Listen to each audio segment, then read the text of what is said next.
Epilogue. Chaos, the ruined man, purpose. Bilgewater was devouring itself. The streets rang with the cries of the desperate of the dying. Fires burning in the lowly slums rained ash across the entire city. Control had been lost, and now every gang rushed to fill the power vacuum left by the fall of one man. A war had been started by the spread of 3 simple words. Gangplank is dead. Savage ambitions and petty grudges that had festered for years were now being acted upon. On the docks, a crew of whalers ran down a rival fisherman. They skewered him with harpoons and left his body hanging from a trot line. At the highest peak of the island, tall, opulent gates that had stood since Bilgewater's founding were being battered apart.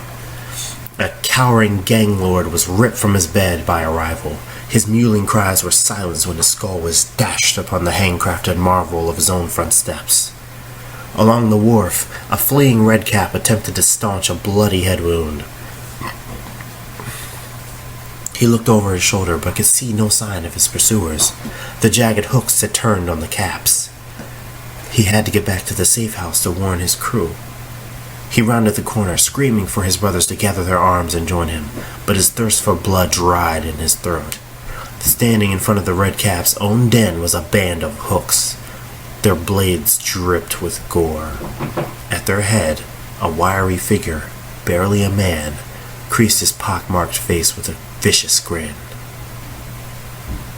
The redcap had time to utter one last curse. I wonder how Lamb and Wolf feel about this. Across the bay, off a quiet back alley, a physician attempted to ply his trade. The gold he had been handed was plenty to buy his services, and assure his silence. It had taken half an hour to peel the sodden coat from the sloughing flesh of his patient's arm. The doctor had seen many horrific injuries before, but even he recoiled at the sight of the mangled limb.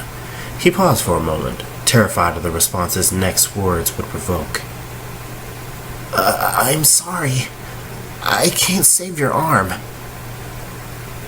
Within the shadows of the candlelit room, the bloodied ruin of a man composed himself before staggering to his feet. His good hand shot out like a lash and wrapped around the throat of the quivering doctor.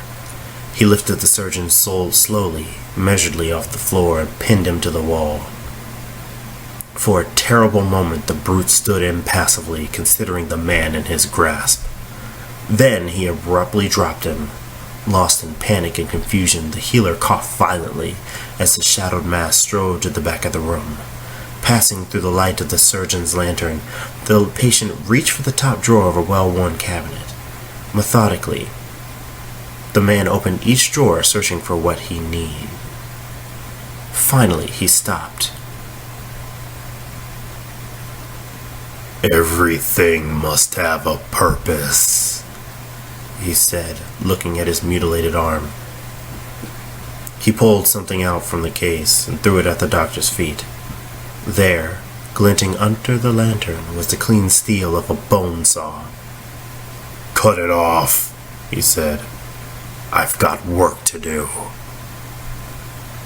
And that is the end of all the parts. Make sure to subscribe and leave a comment below if you have anything else you'd like to see.